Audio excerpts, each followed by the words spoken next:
Here we have a Zenith Z Station 4100E. It is coming for a CMOS battery replacement, and we've just fired it up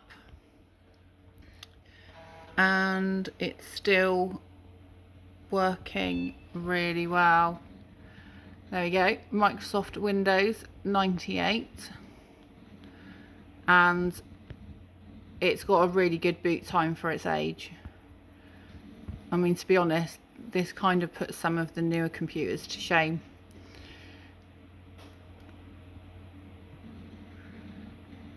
Here we go.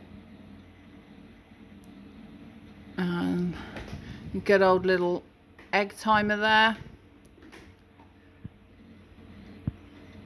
And the McAfee virus scan. There we go. I'm sure a lot of you remember those old icons.